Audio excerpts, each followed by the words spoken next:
बिस्मिल्लाहिर्रहमानिर्रहीम। आज मई की 2 तारीख, रमज़ान अल मुबारक की 19 तारीख, संडे का दिन है। हमारी ऑनलाइन इंग्लिश क्लास जारी है जिसका आज डे 6 है। सबसे पहले आज का quotation of the day. Honesty is the first chapter of the book of wisdom. ये भी एक अंग्रेज़ का कॉल है कि अगर विजडम कहते हैं अक्लमंदी को, अक्लमंदी की कोई किताब होती तो उसका पहला चैप्टर क्या होता? ऑनेस्टी। इसका मतलब ये हुआ कि अक्लमंदी के लिए सबसे ज़रूरी चीज़ है और सबसे पहली चीज़ है दयानतदारी। कोई बंदा कितना ही अक्लमंद हो और वो दयानतदार नहीं है तो उसे आप अक्लमंद नहीं कह सकते। अक्लमंदी दयानतदारी से शुरू होती है। बेईमान बंदा बेईमान बंदा अक्लमंद नहीं हो सकता। तो ये हमारी कोटेशन ऑफ द डे थी। Honesty is the first chapter of the book of wisdom. याद रखना ही। आज हम जो लेसन करेंगे ये कल के लेसन का सीक्वेंस है। अगर कल आपने लेसन की वीडियो देखी है तो आपको याद होगा कि मैंने 3 चीज़ें बताई थी। पार्ट्स ऑफ स्पीच, टेंसेस जो मैंने मिटा दिए यहाँ से, SVO ये लिखा हुआ है। ये 2 चीज़ें कल की लिखी हुई हैं, एक मैंने मिटा दी। तो इसमें सवाल ये था कि हम पहले टेंसेस शुरू करें या पहले पार्ट्स ऑफ स्पीच या SVO। तो उसका जवाब ये दिया था कि SVO से शुरू करेंगे, यानी सब्जेक्ट वर्ब ऑब्जेक्ट। इन चीज़ों की पहचान और इनका पता होगा तभी हम टेंसेस सीख सकते हैं। तो उसके बाद फिर ज़रूरी चीज़ थी दूसरी, पार्ट्स ऑफ स्पीच। अगर आप बाद में तफसील से देखेंगे और गौर करेंगे तो आपको पता चलेगा जी ये जो सब्जेक्ट और वर्ब और ऑब्जेक्ट हैं ये भी पार्ट्स ऑफ स्पीच के अंदर ही आ जाएंगे।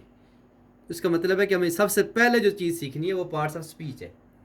इसमें सब्जेक्ट वर्ब ऑब्जेक्ट इसके अंदर ही मौजूद हैं। हालांकि इसके जो 8 मैंने नाम लिखवाए थे उसमें सिर्फ वर्ब है, सब्जेक्ट और ऑब्जेक्ट नहीं है। लेकिन इन नाउन में से ही आपको कहीं सब्जेक्ट मिल जाएंगे, ऑब्जेक्ट भी यहीं से मिल जाएंगे या इन चीज़ों से मिल जाएंगे। तो इसका मतलब है कि हमें पार्ट्स ऑफ स्पीच सीखने चाहिए। अब ये एक बहुत तफसीली लेसन है। अगर हम इसको एक एक चीज़ को तफसील से सीखें तो शायद हमें सिर्फ पार्ट्स ऑफ स्पीच सीखने में 15 से 20 दिन लग जाएं अच्छी तरह सीखने में। लेकिन हमने चूँकि बेसिक टेंसेस ही सीखने हैं तो इसको हम तफसील से सीखने के बजाय सिर्फ थोड़ी सी डेफिनेशन और कुछ एग्जांपल्स के साथ सीखेंगे। और अक्सर जो स्टूडेंट्स हैं उन्होंने ये नाउन प्रोनाउन वर्ब एडजेक्टिव अपनी बुक्स में, जो टेक्स्ट बुक है अपनी 6, 7, 8 क्लास की, 6, 7 में खसूसन, और इसे नीचे वाली क्लासों में भी 5 क्लास में भी, ग्रामर वाली बुक्स में ये नाउन प्रोनाउन वर्ब ये सीखे जाते हैं। तो आपको बहुत सी चीज़ों का पता होगा। मैंने सिर्फ यूँ करना है कि एक छोटी सी डेफिनेशन देनी है और साथ एग्जांपल बता देनी है। फिर इससे ही सीक्वेंस लेसन इंशाल्लाह अगला करेंगे। तो ये देखें जी, parts of speech. Parts of speech कितने हैं? 8। सबसे पहले नाउन। नाउन क्या होता है जी? नाउन किसी चीज़ का नाम है, किसी इंसान का, किसी जानवर का, किसी भी चीज़ का नाम है वो नाउन है। आपने पढ़ा होगा। तो इसकी मिसालें लिख लें। मिसाल है अली, सिटी, लाहौर,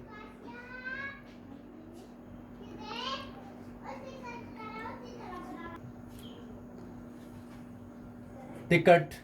यानी इसकी बेशुमार मिसालें हैं, ना ख़त्म होने वाली, जो यहाँ पे लिखी नहीं जा सकती। किसी भी चीज़ का नाम क्या है जी? नाउन। नाम की जगह जो चीज़ इस्तेमाल होती है उसे कहते हैं प्रोनाउन। जैसे ही, यू, आई। जैसे इस मिसाल में देखें जो यहाँ पे जुमला लिखा हुआ है इसमें सब्जेक्ट क्या है? आई। आई क्या होता है जी? प्रोनाउन। तो इसका मतलब है कि ये जो सब्जेक्ट वगैरह हैं ये सारे भी आपको पार्ट्स ऑफ स्पीच में मिल जाएंगे। उसके बाद वर्ब। वर्ब तो आप बाकायदा सीख चुके हैं। इसमें ही किसी भी काम को वर्ब कहते हैं। कोई भी काम को वर्ब कहते हैं जी। आप कोई भी मिसाल लिख सकते हैं। प्ले, ईट, ड्रिंक, बेशुमार मिसालें हैं। एडजेक्टिव कहते हैं किसी की चीज़ की खूबी या खामी को। जैसे कोई अच्छी चीज़ है, गुड, तो गुड जो है वो एडजेक्टिव है। बैड भी एडजेक्टिव है। अच्छी खूबी हो या खामी हो, नाइस, ब्यूटीफुल, बेशुमार मिसालें इसकी भी हैं। एडवर्ब जो होता है ये वर्ब के मानों में या फिर एडजेक्टिव के मानों में इजाफा करता है। इसमें अमूमन आमतौर पर LE साथ आता है। नाइस हो ना तो नाइसली, क्विकली, आम तौर पे ये होते हैं। ये हो गया एडवर्ब। आर्टिकल, ये मैंने जैसा कि बताया था, आम जो पार्ट्स ऑफ स्पीच बुक्स में मिलते हैं उसमें आर्टिकल नहीं होता, लेकिन ऑक्सफोर्ड वालों ने इसको भी आर्टिकल में शामिल किया। ये 3 ही हैं बस, ए, एन और द, आपने पढ़े होंगे, ये आर्टिकल होते हैं। लिंकिंग वर्ड, ये कंजक्शन और इंटरजेक्शन जो होते हैं, इनको कंजक्शन खुसूसन अल्फाज को मिलाने वाले, 2 जुमले हैं अलग अलग, उनको मिलाने के लिए जो लफ्ज़ इस्तेमाल होता है, जैसे बट, ही वेंट देयर, एक जुमला, बट साथ मिला दिया, ही कुड नॉट रीच। ये 2 जुमलों को मिलाने के लिए बट या एंड, इस तरह के जो जुमले इस्तेमाल होते हैं वो लिंकिंग वर्ड्स हैं। और आखिर में है प्रीपोजिशन, आपने इनको उर्दू में हरफ जार कहते हैं, हरूफ जार। जैसे कि क्या होते हैं जी, किसी अल्फाज को मिलाने के लिए ऑफ, टू, फ्राम, फार, इस तरह के अल्फाज जो होते हैं ये कहलाते हैं प्रीपोजिशन। उर्दू में का, की, के, पर, से, इनको कहते हैं। तो ये मैंने बिल्कुल ही शॉर्ट टाइम में सारों को मिसालें दे के तफसील से बयान कर दिया। अगर आप इस छोटे से लेसन को ही ज़हन नशीन कर लें तो आपको बहुत सी चीज़ें आपके जहन में बैठ जाएंगी और आपको कोई मुश्किल पेश नहीं आएगी अगले लेसन में। तो आज का लेसन है पार्ट्स ऑफ स्पीच। इसमें जितने मैंने 8 के 8 थे, इनकी मिसालें और थोड़ी सी डेफिनेशन उर्दू में बयान कर दी, लिखी नहीं, मैंने टाइम नहीं था। इसको आप ज़हन नशीन करें। तो कल का लेसन फिर इसी के मुताबिक होगा और इससे ही यानी अगला लेसन जो होगा इसी को जारी रखते हुए अगला लेसन होगा। तो इसको ज़हन नशीन कर लें। Thank you.